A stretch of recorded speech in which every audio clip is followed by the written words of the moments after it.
Então, são representações daquilo que de fato aconteceu mediante aos registros históricos, né? Então, o que a gente vai ver de fato não são cenas reais, mas são cenas da realidade que aconteceu, tá bom? Então, são 2 vídeos, como eu disse, curtinho, né? Só para a gente ter aqui uma noção, a morte dos apóstolos. Deixa eu ver, agora tomara que a internet tinha funcionado, né? Eu estava testando ali. Estevão, discípulo de Cristo, foi o primeiro mártir. Ele foi um dos 7 diáconos em Jerusalém. Um homem cheio de fé e da sabedoria de Deus. Seu martírio foi ocasionado pela fidelidade com a qual pregou o Evangelho aos entregadores e assassinos de Cristo. Foram excitados eles a tal grau de fúria que o expulsaram para fora da cidade e o apedrejaram até matá-lo. E apedrejaram a Estevão, que em invocação dizia: Senhor Jesus, recebe o meu espírito. E pondo-se de joelhos, clamou com grande voz: Senhor, não lhes imputes este pecado. E tendo dito isto, adormeceu. O próximo mártir que encontramos no relato de Lucas, no livro dos Atos dos Apóstolos, é Tiago, filho de Zebedeu. Ganhava a vida como pescador, mas quando Cristo o chamou para ser seu discípulo, abandonou sua profissão, seu pai, seu barco e seguiu a Jesus. Por ordem de Herodes Agripa, foi preso e decapitado em Jerusalém em meados dos anos 42 e 44, tornando-se assim o primeiro dos apóstolos a receber aquele cálice que ele mesmo tinha dito ao Salvador que estava disposto a beber. Decapitado não é degolado, foi arrancado a cabeça. Cidade de Betsaida, na Galileia, cidade de André e Pedro, um dos primeiros a ser chamado por Jesus, a quem trouxe seu amigo Natanael, dizendo que havia encontrado aquele de quem Moisés e os profetas haviam escrito, ou seja, a Jesus de Nazaré, o verdadeiro Messias. Historiadores afirmam que Filipe pregou na Frígia e foi apedrejado em Hierápolis. Tiago, chamado Menor, filho de Alfeu, evangelizou nas regiões da Palestina e no Egito. De acordo com escritos primitivos, foi martirizado com a idade de 99 anos no ano 62 da era cristã, espancado e apedrejado pelos judeus, os quais usaram de um cacetete para feri-lo no crânio com requintes de crueldade. Também chamado Filho da Consolação, Barnabé era levita, natural de Chipre, um homem cheio do Espírito Santo. Foi companheiro de Paulo em muitas viagens, vendeu seus bens e terras para ajudar os apóstolos na missão de pregar o Evangelho. Segundo a história nos conta, Barnabé foi torturado, arrastado com uma corda amarrada ao seu pescoço e depois queimado vivo. Evangelista Marcos. Foi ele quem, na companhia do apóstolo Pedro, escreveu o primeiro dos 4 evangelhos. Relatos contam que pagãos o arrastaram pelas ruas de Alexandria ao ponto de ser despedaçado.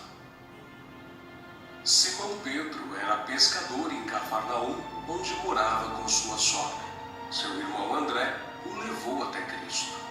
Logo depois foram chamados a deixarem suas redes para se tornarem pescadores de homens. E eles deixaram imediatamente as suas redes e o seguiram.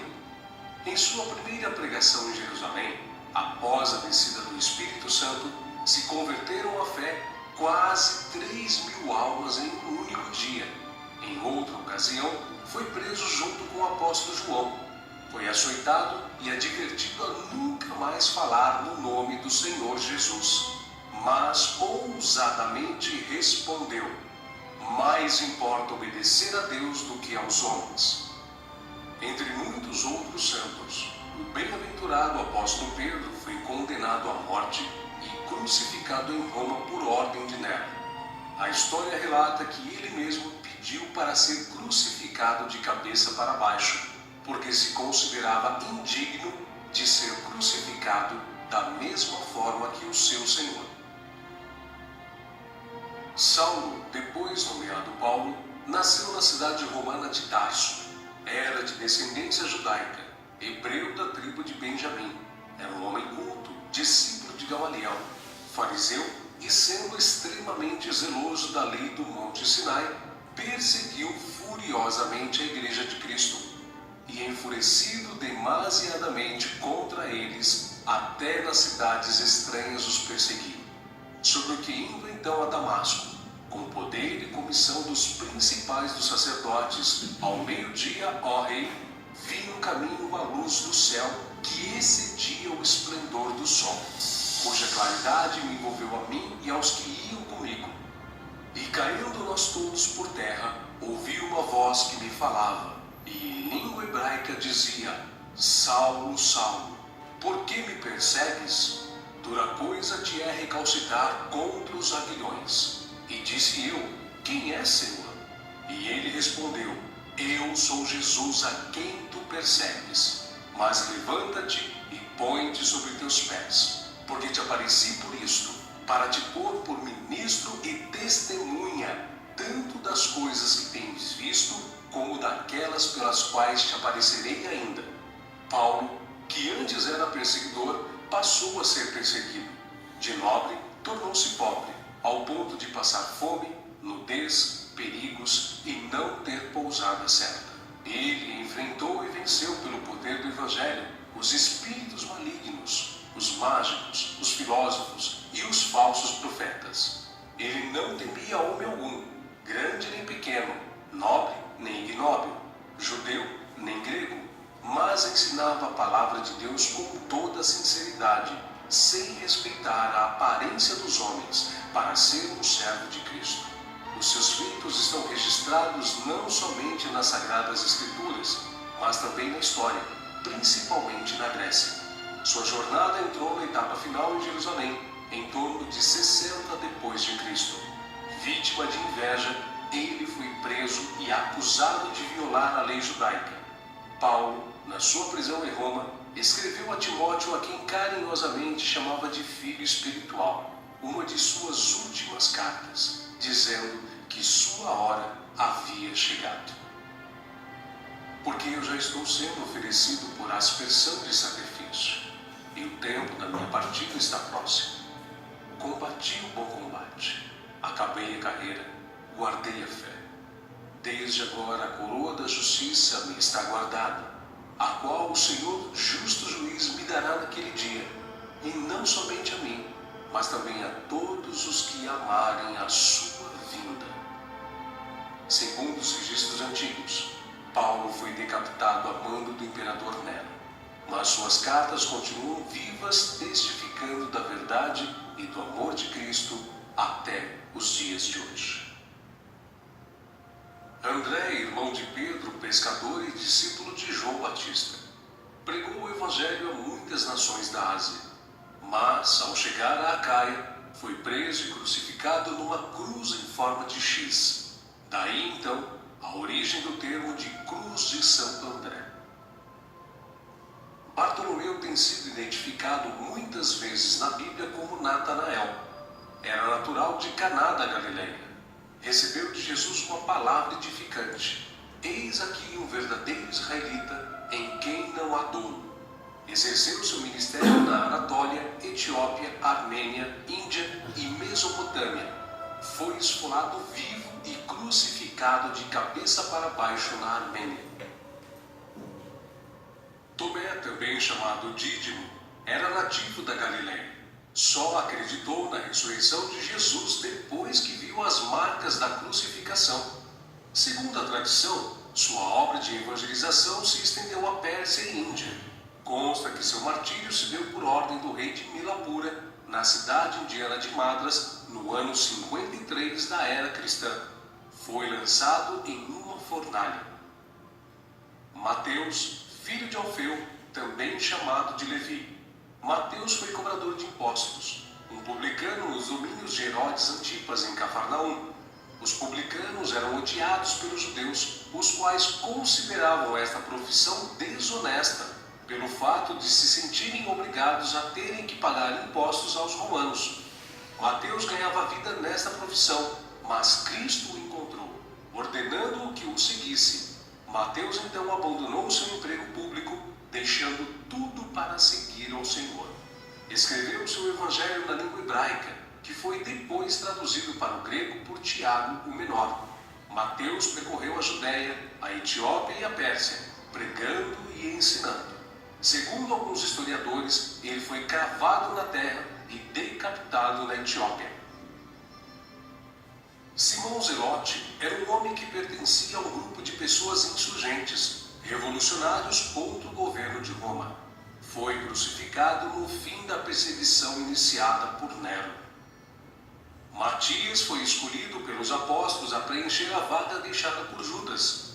Quanto ao seu martírio, alguns escritores afirmam que os judeus o acusaram de ter blasfemado contra a lei e contra Moisés, sendo por isso sentenciado pelo sumo sacerdote a ser amarrado numa cruz e apedrejado, e por último, decapitado. O médico e evangelista Lucas foi autor do evangelho que leva seu nome e do livro de Atos. Viajou com Paulo por vários países. Relata a história que ele foi pendurado em uma oliveira pelos idólatras sacerdotes da Grécia. João, o discípulo amado, era irmão de Tiago e também pescador. Quando Cristo o chamou, ele não hesitou em imediatamente deixar suas redes, o barco e seu pai, junto com seu irmão. Foi com Pedro e Tiago, um dos discípulos mais íntimos do Senhor. Mas, sendo da vontade de Deus que seus filhos cheguem à glória através de muita tribulação e grandes dificuldades, João também não escapou. Foi enviado de Éfeso a Roma, sendo lançado num caldeirão de óleo fervente. Escapou de forma milagrosa e sem dano algum. O imperador Domiciano o enviou depois à ilha de Patmos, local destinado aos piores infratores da sociedade na época, onde recebeu então as visões do Senhor escritas no livro de Apocalipse. Nerva, o sucessor de Domiciano, o libertou. Foi o único apóstolo que escapou de uma morte violenta, morrendo de velhice. E apesar de todas essas contínuas perseguições e terríveis castigos, a igreja crescia e se espalhava por todo o Império Romano, arraigada na doutrina dos apóstolos e regada com o sangue dos santos. Tertuliano, um dos escritores da antiguidade, chegou ao ponto de dizer: o sangue dos mártires é como a semente da igreja. Irmãos, um breve resumo, né? Um breve relato, melhor dizendo, um resumo da morte dos apóstolos e alguns discípulos também. E eu quero mostrar para vocês agora como que seguiu, né? Aí essa vida da igreja, daqueles que professavam a Cristo nesse império romano, que foi o império que mais perseguiu aí os cristãos. Ao longo da história houve também outras perseguições em massa e tal, mas aqui nesses 3 primeiros séculos, né, até o ano 312, como eu disse para vocês na aula passada, houve aí um genocídio. Foram milhares e milhares de cristãos que morriam pelo fato de serem cristãos, né? Vamos ver se a gente consegue assistir esse segundo vídeo, que é mais curto um pouco ainda. E aqui vai mostrar um momento, né, de vários outros momentos, nesse a gente conhece hoje como Coliseu, lá em Roma, né, que era um teatro, na verdade, né, onde eles faziam apresentações teatrais e aí serviu como palco de espetáculo, de show, de divertimento. Era um passatempo. Então, o que eles viam? Eles viam uma chacina como lá um entretenimento, como alguns crentes assistem hoje aí Cidade Alerta e aquela coisa toda, vê o sangue derramando na TV e acha que aquilo é entretenimento, né? Mas aqui era ao vivo e com pessoas, é um negócio cruel demais. Será que vai dar conta aqui a internet? Deixa eu ver. Deixa eu abrir aqui menor para ver se ela dá conta. Deus, hein? a gente percebe e a gente viu que, com exceção de João, o apóstolo João, todos morreram martirizados, né? Morte violenta, morte cruel, né? Foram de fato sacrificados aí, porque não bastava só matar, a morte tinha que ser com requinte, né? Uma morte. Você está tentando rotear, meu amado? Tentando rotear aqui? Isso, consegui rotear aí, meu amado. E o que acontece, meus amados? Então a gente percebe o início, depois a gente vai voltar na aula em si, eu vou trazer para vocês aqui o relato de Atos dos Apóstolos, né? Que vai narrando alguma coisa. Já pode? Pode Tá. deixar aí. Roteia já automático, né? Já está. Já, Tá bom. é automático, Isso. é só achar o meu aí. Vai lá. Então bora lá aqui, vamos ver. Opa. Clique errado. És tu aonde aqui? Esse embaixo. Esse aqui, ó. Esse? Isso mesmo. Pai, está até em inglês o negócio, né? É, só Vamos lá. Se quiser, vai deixar aqui o aparelho ou não? De lá pega. pega, mas se não deixar. Se quiser deixar aí, é. E caiu comigo ali, então. Vamos fazer. Vamos ver se vai. Então, amados, deixa eu continuar aqui para a gente aproveitar enquanto vai conectando, carregando. A gente percebe que a gente muitas vezes hoje não tem a noção de que custou, ou de quanto custou para os homens de Deus, as mulheres de Deus, os servos de Deus na história, levarem o nome de Cristo, né? Professarem o nome de Cristo. Hoje, ser cristão num país como o nosso é algo assim que não implica sofrimento, perseguição, uma coisa aqui, outra ali, muito pessoal e muito esporádica. Mas a gente percebe que nunca foi assim na história. O Evangelho sempre trouxe consigo a necessidade de uma renúncia, e renúncia da própria vida. E a gente vê no exemplo dos discípulos, dos apóstolos de Cristo, onde muitos, e a maioria deles, de fato, eles tinham a sua vida relativamente tranquila, outros mais, outros menos, tinham posições, tinham fama, conquistas humanas, mas eles não hesitaram ao ouvir a mensagem do Evangelho, ouvir também a vocação, né, que eles foram chamados. E Paulo talvez seja o maior exemplo que tem, né, de sucesso humano, de fama humana, uma pessoa realizada, culta, rica, influente. Quer dizer, ele não tinha motivos humanos para largar tudo que ele tinha, porque o ser humano corre atrás, né? Em certo sentido está correto, não é que a gente está dizendo que é de todo errado, mas aqui a gente percebe que implicou em ouvir, atender o chamado de Cristo, implicou em uma renúncia de tudo, mas de tudo mesmo. Então esse é o Evangelho que a Bíblia mostra, né? Por um lado, amados, não é que a gente exalta a miséria, a desgraça, opa, agora foi, vamos lá, mas a gente tem que entender que o Evangelho, porque a mensagem que está sendo pregada de 2 décadas para cá, de 20 anos para cá aproximadamente, é uma mensagem que ela desvirtua totalmente da mensagem do Evangelho, né?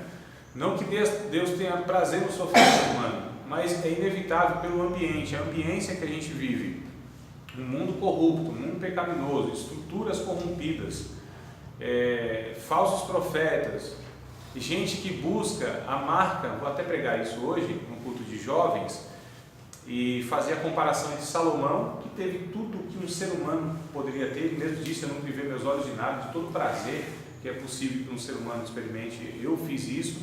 Mas a gente vê o final da vida dele, que foi um final triste. Em contrapartida, Daniel, um outro jovem, né? Ele renunciou tudo, ele teve tudo ao contrário, não ao seu favor, mas ele acaba a sua vida, e os dois acabam como anciãos, né? Como gente que viveu um certo período de vida, seus 70, 80 e pouco para 90 anos, os dois. Mas você vê o final da vida de um e de outro, que diferença. Um teve tudo ao seu favor, mas não soube lidar com isso, né? Nem servir a Deus. Então, como eu disse em outra ocasião, acho que foi até outra matéria, quando a nossa vida está favorável, a gente tem uma tendência a relaxar nas coisas espirituais, né? Quando a gente tem as dificuldades da vida, a gente tende a ser mais piedoso, depender mais de Deus, ter a noção de que os recursos que nós temos, eles são insuficientes, incapazes para atender a necessidade da nossa alma. Então a gente percebe essas diferenças aí, mas o que a gente vê hoje mais na sociedade é uma busca por prazeres, e como se a vida constituísse em prazeres apenas. A vida é dura, a vida é difícil, né? A vida, ela é um processo contínuo e uma construção, e nessa construção a gente sofre, construção de caráter, a construção de um patrimônio, a construção de um ministério, a construção de uma família. Então tudo exige muito esforço, tempo, dificuldade. A vida é complicada mas para a grande maioria das pessoas. É uma meia dúzia ali que nasceu em berço de ouro, né? Deputado. Nem sempre, né? Às vezes, né? Nem sempre. Mas assim, nasceu em berço de ouro, não enfrentou enfermidades na vida, né? Teve lá pessoas que ajudaram na vida, foram amigos e tal. É uma meia dúzia de gatos pingados. A vida real, existe uma vida ideal e a vida real. A vida real, ela é nua e crua. Então vamos ver aqui, amados, uma cena que vai retratar o que aconteceu por muitas e muitas vezes, tá?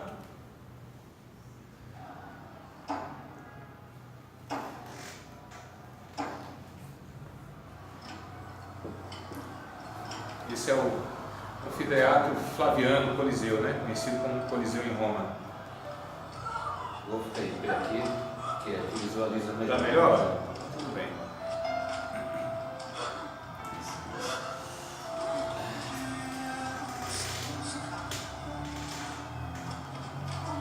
Vocês comprando o livro dos mártires, vocês vão ver relatos assim, séculos e séculos, centenas e milhares de pessoas, cristãos morrendo, todos assim, de uma forma cruel, né?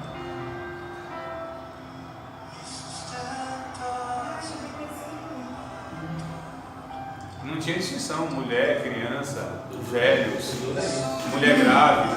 Quem decide pela criança.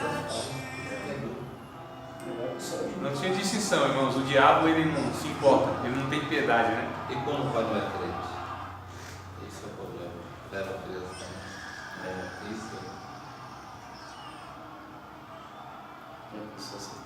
Isso era um show, né? Sim, era um espetáculo. Show, né?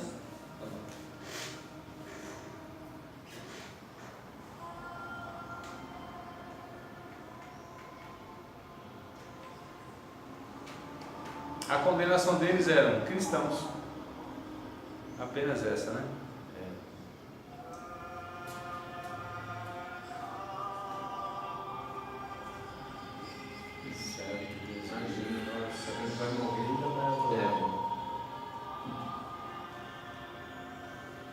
É o tal do imperador, né?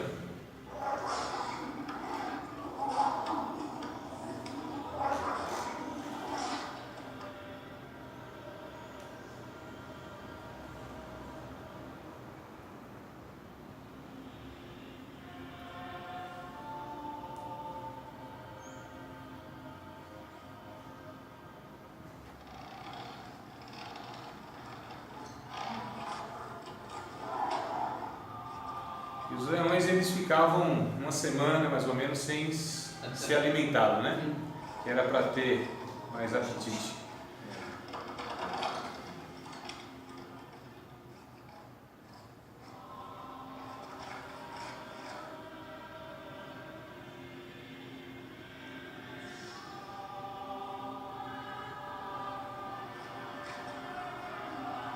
Nossa, tinha tanto. Não, eram colocados vários, né? Vários.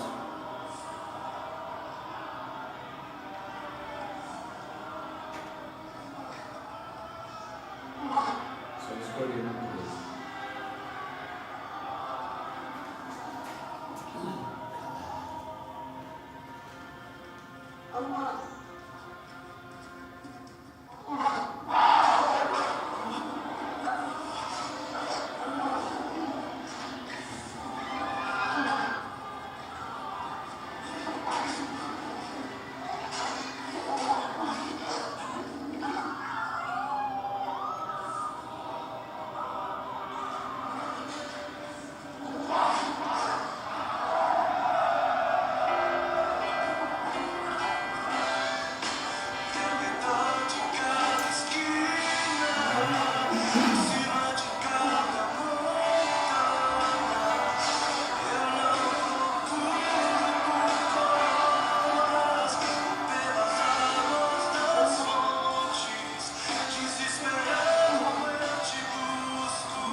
nessa época que faltou madeira para ficar tanto cristão.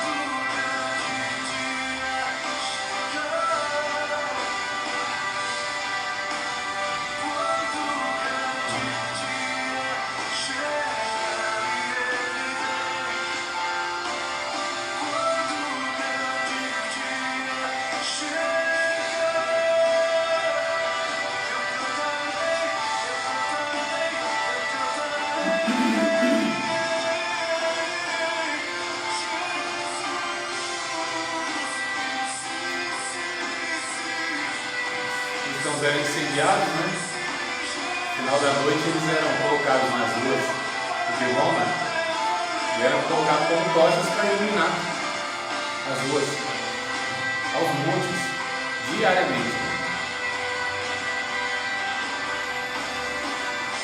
Vivo, né? Não é que mortos depois queimados, queimados vivos.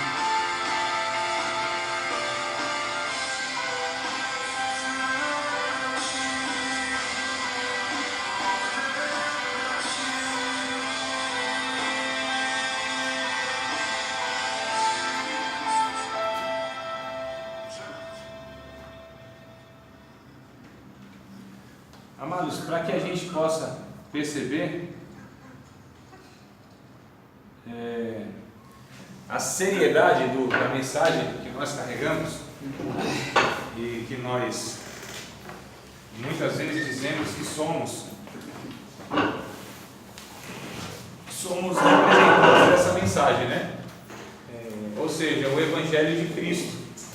Então, essa realidade aqui, infelizmente, continua no século XXI como ainda sendo uma realidade. Como a igreja brasileira ela é negligente a respeito de missões, então para a gente conceber que isso acontece nos dias de hoje é meio difícil, não é, amados? Para a gente assim falar, nossa, século XXI, isso ainda acontece? Acontece em muitos países, principalmente onde existe a Sharia, que é a lei do Islã, né? Onde por você ser cristão, e aí nós vamos estudar aqui, isso começa lá para os anos 600 e pouco, onde o islamismo ele avança no mundo, né? Nós vamos ver as cruzadas, onde de fato havia uma sede de sangue contra os cristãos. E aí é o que a gente viu, é isso mesmo, não era respeitado mulheres grávidas, crianças, idosos, ou seja, você se declarava cristão, você era condenado à morte. E hoje continua em menos escala, lógico, né? Alguns países onde a ONU consegue interferir, isso é amenizado, não é extinto, mas aí tem muitos lugares que nem ONU, nem ninguém, a própria polícia, muitas vezes, ela faz a escolta daquelas pessoas que vão matar os cristãos.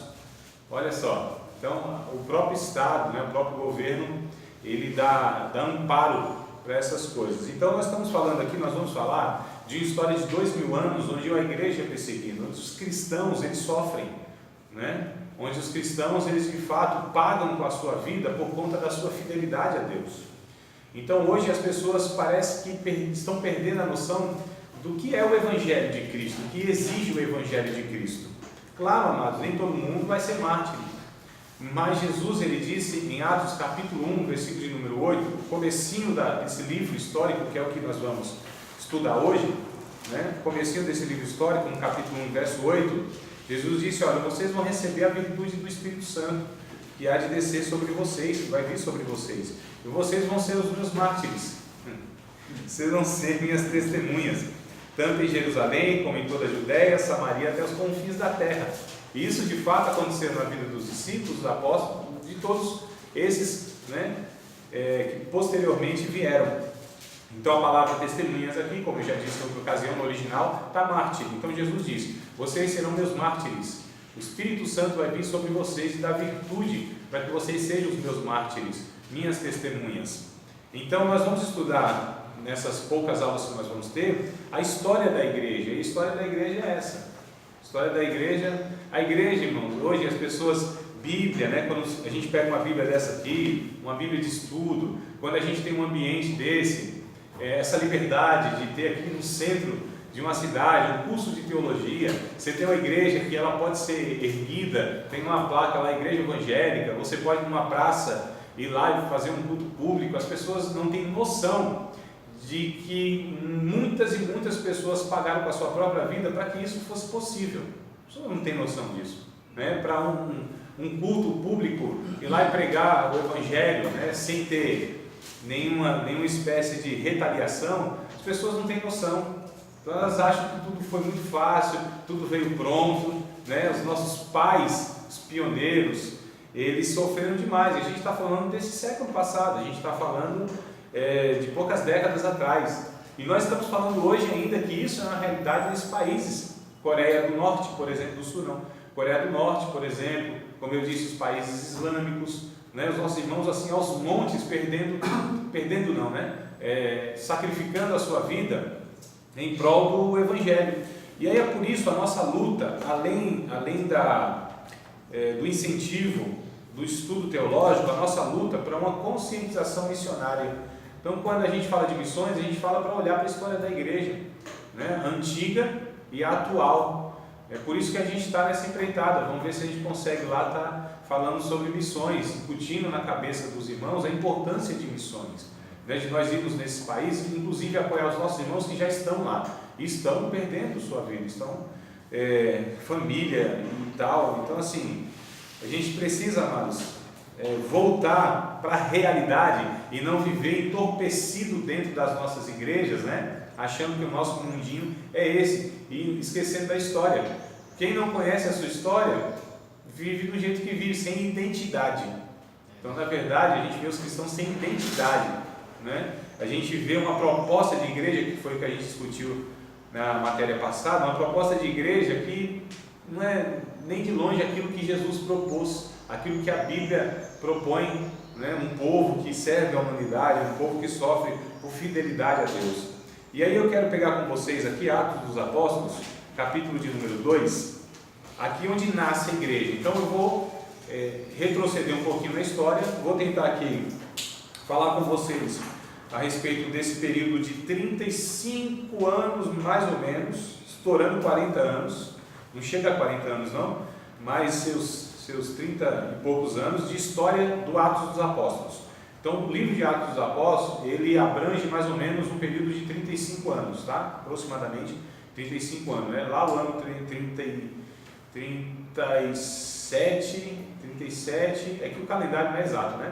37 até 70, né? 70 aí, depois de Cristo, onde Jerusalém é destruída pelo general Tito, né? Pelo Império Romano. Mas aí, 30 e poucos anos, o livro de Atos, ele abrange. E lógico, depois a gente vai rever algumas passagens que a gente viu no vídeo, dos mártires e tudo mais, como que a igreja chegou, Atos capítulo 28, como que a igreja estava lá no final desse livro. E nós estamos, porque assim, o Atos dos Apóstolos é o único livro que não foi acabado, né? Existem 3 pontos no final dele, ou seja, nós estamos vivendo o Atos 29, nós estamos no capítulo 29 de Atos. Pastor, eu estava lendo um livro essa semana, eu também achei que não acabou o livro não, viu? Desculpa. É o livro de Jonas. De Jonas, isso. Porque Deus faz uma pergunta, parece que não se sabe assim. A resposta não tem. Acho que são 3 livros que acabam com perguntas, né, no Antigo Testamento.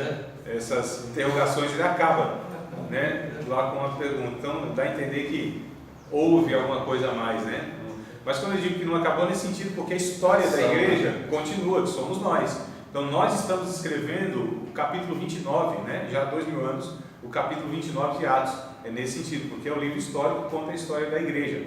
Então vamos lá. Quando a igreja nasce em si, aqui no capítulo 2, verso de número 1 em diante, vai relatar como que se deu o início da igreja cristã. A igreja cristã, ela não inicia nem com a morte de Jesus e nem com a ressurreição de Jesus. A igreja começa com a descida do Espírito Santo. É o Espírito Santo que funda a igreja, então a sua natureza é divina, tá certo? E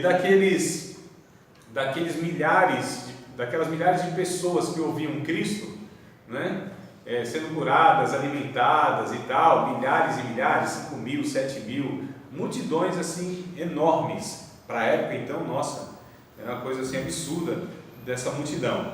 E aí depois que Jesus ressuscita, ainda tem uns 500, né? Que Paulo vai dizer em 1 Coríntios capítulo 15, tem 500 irmãos, mas aqui tem menos de 120. Então olha só como vai reduzindo, né? Porque de fato a necessidade de perseverar, ela nem todo mundo cumpriu essa virtude de perseverança. Então 120 que ficaram aqui aguardando a promessa de Cristo, do capítulo 24 de Lucas, que eles deveriam esperar lá em Jerusalém até que do alto eles pudessem ser revestidos de poder. Então se cumpre aqui, diz assim: cumprindo-se o dia de Pentecostes, né, 50 dias depois então aí da Páscoa, estavam todos reunidos no mesmo lugar. De repente veio do céu um som, como de um vento veemente e impetuoso, encheu a toda a casa em que estavam assentados. Foram vistas por eles línguas repartidas como de fogo, as quais pousaram sobre cada um deles. Todos foram cheios do Espírito Santo, começaram a falar em outras línguas, conforme o Espírito Santo lhes concedia que falassem.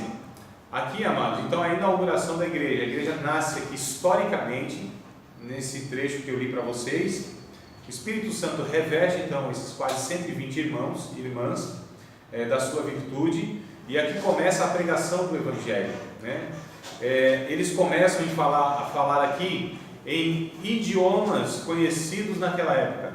Então essas línguas aqui não eram essas línguas estranhas que nós temos hoje, tá bom? São idiomas que eram falados naquela época. Só ler o texto seguinte a gente percebe isso claramente.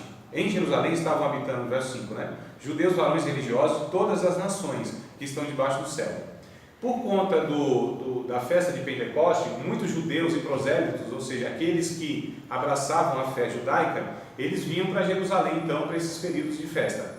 Então a gente vai ver depois que tinham aqui aproximadamente 16 nações representadas aqui, povos de vários lugares, judeus que viviam na Grécia, na África, na Europa. Então judeus de todos os cantos do mundo eles vinham, porque eles foram dispersos desde lá da Babilônia, lembra? A chamada diáspora, né? A dispersão dos judeus. Então alguns, lógico, voltaram, mas outros aí se espalharam pelo mundo, mas continuaram, porque o judeu é judeu onde ele nascer. É fantástico isso, né? Se eu nasço no Brasil, eu sou brasileiro. Se eu nascesse na Argentina, seria Argentina. Graças a Deus que eu nasci no Brasil, né?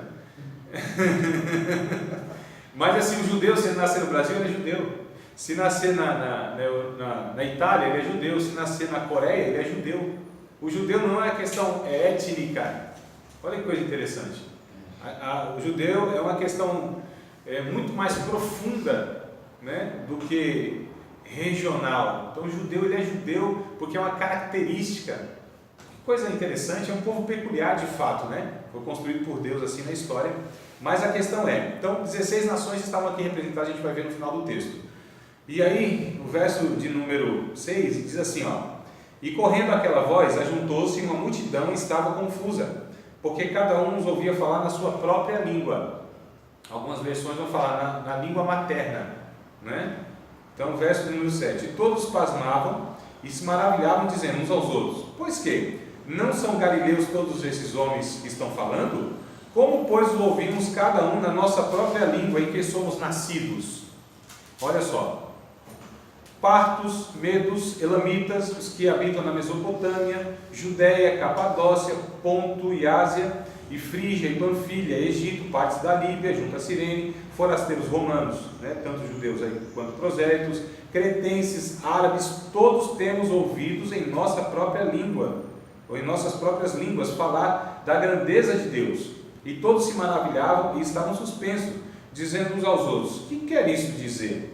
E outros zombando diziam: estão cheios de mosto, estão cheios de vinho, estão embriagados. Então essas línguas aqui, que o Espírito Santo concedeu, esses quase 120 irmãos, um falava em árabe, o outro falava em latim, o outro falava em sânscrito, o outro falava em árabe, em aramaico, e o outro falava em grego. Então eles falaram idiomas conhecidos naquela época. Porque a proposta aqui de Deus e a descida do Espírito Santo era evangelizar as nações. Continua sendo a mesma coisa, tá? O revestimento de poder é para santificar a vida do crente e capacitá-lo para testemunhar a respeito de Cristo a todas as nações. Olha que coisa interessante. Aqui há um paralelo com Gênesis capítulo 10, que é a Torre de Babel, né? Onde Deus desce ali confunde as línguas e eles se espalham. Aqui é o contrário, converge, onde Deus desce, o Espírito Santo, e aí traz todo mundo, e aí você evangeliza, então converge, lá uma divergência, aqui uma convergência, né? E a gente acha interessante, porque a proposta aqui do enchimento do Espírito Santo é para que essas pessoas testemunhassem a todas as nações. Eu trabalhei com missões um tempo, fui secretário de missões em uma certa igreja, e a princípio eu entendia que a igreja ela ia fazer missões, evangelizar, sair daquelas quatro paredes que parece quase uma cadeia, né, que prende a gente, pelo comodismo, pela facilidade, pelo conforto, né, por tudo que a igreja ela cativa a gente, né? A gente fica preso ali achando que o evangelho é ir na igreja de domingo em domingo, 2, 3 vezes na semana, e isso basta. Estou dizendo que deve deixar de fazer isso, mas isso não é tudo do evangelho, amigos, tá?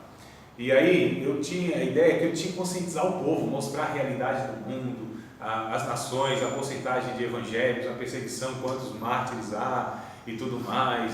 Aí eu cheguei à conclusão que isso não bastava, porque nessa consciência no culto o povo orava, ia lá na frente se entregar que quer ir para missões. Estou falando domingão à noite, né? E a gente mostrava a realidade lá, tirava dinheiro do bolso e contribuía, porque a gente tinha que mandar um dinheiro para uma irmã que estava lá em Maputo, lá na África, esqueci, cidade de Chimoio, estado de Maputo, lá na África. E aí tal, mas na segunda-feira voltava o mesmo marasmo, a mesma vida medíocre, fútil, morna, fria, indiferente, insensível do cristão, aos seus afazeres que não influenciava ninguém, não pensava mais em missões. Eu falei, opa, então parece que conscientização não é tudo, né, que se deve deixar, porque não se faz por emoção também, né? Agora eu cheguei à conclusão que para uma igreja fazer missões de fato, biblicamente como deve ser feita, é preciso ser cheia do Espírito Santo, não tem como, porque é o Espírito Santo que conduz isso tudo, né? Então, o enchimento do Espírito Santo que eu entendo biblicamente, a partir de Atos 2, é impelir, é levar os irmãos, o próprio Deus, a testemunhar do seu Filho a todas as nações, né? E isso é o que a gente vê na história, vê aqui na Bíblia. Então, nasce aqui, Atos capítulo 2, a igreja, ela nasce aqui. Pedro, então, se levanta no verso 14, começa a pregar, se põe de pé junto com os 12, porque toda aquela multidão estava ouvindo tudo aquilo, né? E aí eles saíram do cenáculo, daquele local, foram para as ruas, e toda aquela multidão começou a ouvir Pedro, e Pedro começou a pregar. Pedro, que outrora se acovardou, negou Cristo, agora ele, cheio do Espírito Santo, começa a falar com toda a ousadia a respeito do Cristo que eles tinham crucificado. Pedro, cheio do Espírito Santo, prega uma mensagem e 3.000 pessoas se convertem. Nós pegamos 3.000 mensagens para uma se converter, e olha lá, né? A gente inverteu o negócio. Mas, André, você falou na aula passada, e hoje você está falando aí, eu até queria que o senhor comentasse, esse negócio de ser cheio do Espírito Santo, que dá a entender pelo que você falou, que às vezes a gente acaba pelos momentos de entender outra coisa, que ser cheio não é para pregar, não é para evangelizar, é para curar, para libertar, você entende? Demônio, caminho, esse tipo de coisa. Se você pudesse falar também, parece que esse Pedro aqui que estava cheio, passado do tempo já não estava mais, parece, né? Então, assim, olha, eu não faço tal coisa. O enchimento do Espírito Santo, amados, não é algo estanque, não é algo que se faz uma vez para todo sempre. Quando a gente pega Efésios, capítulo número 5, verso 18, o texto vai dizer assim: não vos embriagueis com vinho que há contenda, mas enchei-vos do Espírito Santo. O verbo lá, tanto no original quanto na tradução, a ideia é de algo contínuo. Então esse enchimento não é uma única vez, não é que o Espírito Santo vem e enche-me do Espírito Santo, enche-me da sua presença, da sua virtude, e eu continuo esse enchimento. A gente vê aqui capítulo 2, capítulo 3, capítulo 4, todas as vezes que os irmãos se reuniam para orar, eles eram cheios do Espírito Santo. Então havia essa ação contínua na vida dos discípulos, né? O ser cheio do Espírito Santo não é uma única vez para todo sempre, é uma vida contínua de comunhão com Deus. O Lucas, ele trata o ser cheio do Espírito Santo diferente do que Paulo.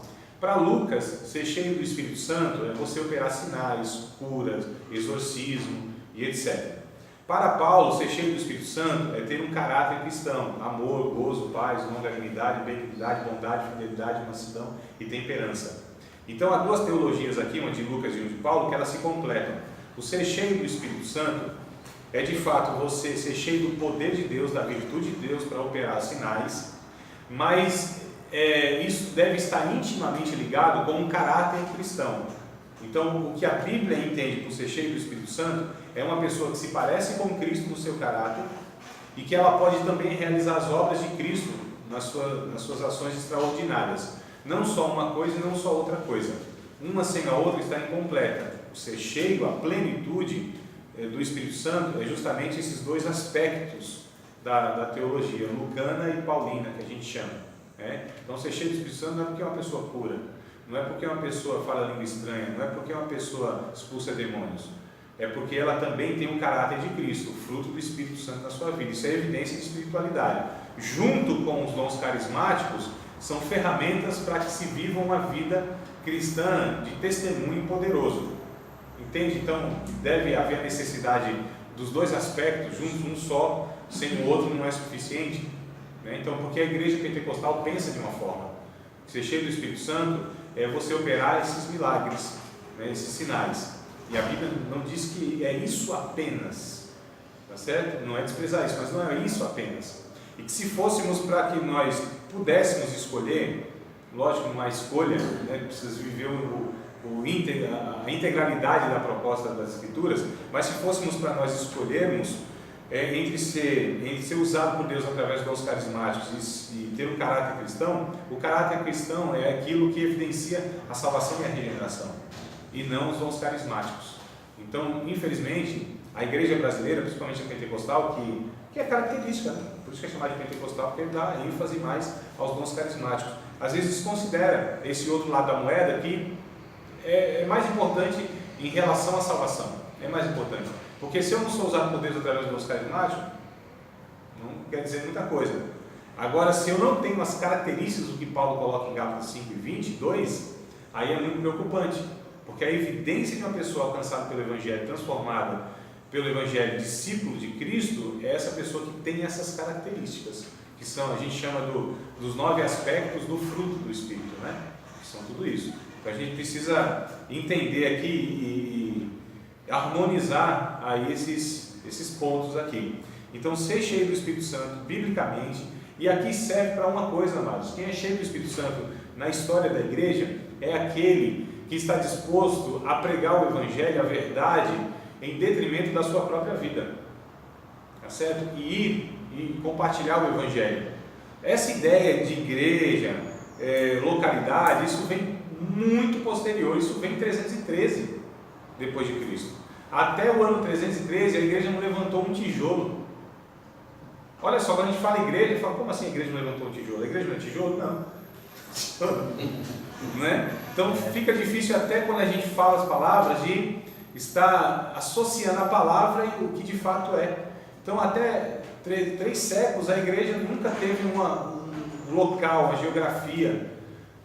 Infelizmente não deu, mas depois talvez no intervalo eu mostro para vocês como que os irmãos viviam nas covas, nas cavernas, Depois do intervalo eu pego para vocês, para a gente ter uma noção, nas catacumbas, inclusive, aquele livro que eu indiquei para vocês, os irmãos viviam na vida o Evangelho, eles se reuniam na vida, tinham os seus momentos litúrgicos de culto e etc, mas a vida dos cristãos até o ano 312 foi uma vida cristã na vida, nos afazeres, no dia a dia, Então essa ideia que a gente reduziu o Evangelho a uma localidade, a uma denominação, a alguns dias e algum período do dia, isso empobrece e muito o Evangelho, a vida cristã, e muito, amados.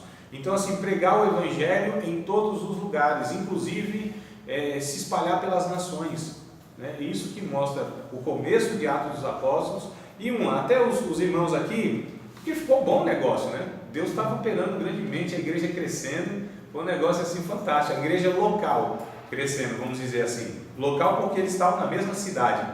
E falou: o negócio está bom demais aqui, vamos ficar por aqui pregando e tal, Deus está operando. Aí Deus fala: não, vocês não estão entendendo de novo. Não é possível, aconteceu lá na Torre de Babel, De novo, aí Deus permite uma perseguição naquela cidade para que eles se espalhem. Aí vai para a Judéia, Samaria e vai se espalhando no mundo. Então a perseguição contribuiu aqui, né? Foi um empurrãozinho de Deus para que essas pessoas fossem pregar o Evangelho. Porque a tendência nossa é essa, irmão. Nossa, está tudo muito bom aqui, Deus está abençoando, a igreja está crescendo, minha vida está prosperando, está indo de vento em polpa. Mas e o chamado de Deus? E a vocação de Deus? Né? E a responsabilidade com a humanidade, com as nações? O que nós estamos fazendo? Todos nós temos que ir para missões no sentido de deixar a pátria, a família, tudo? Claro que não, lógico que não. Mas de alguma maneira nós temos que estar envolvidos nisso. Nós precisamos sair, inclusive, do comodismo das nossas igrejas locais. Não é? A igreja local é uma celebração, onde nós temos entre irmãos. A partir daí é que você vai espalhar o Evangelho, cada um na sua área de atuação, profissão, meio social, contatos que se tem, e aí todos nós somos peças fundamentais nessa expansão do Evangelho.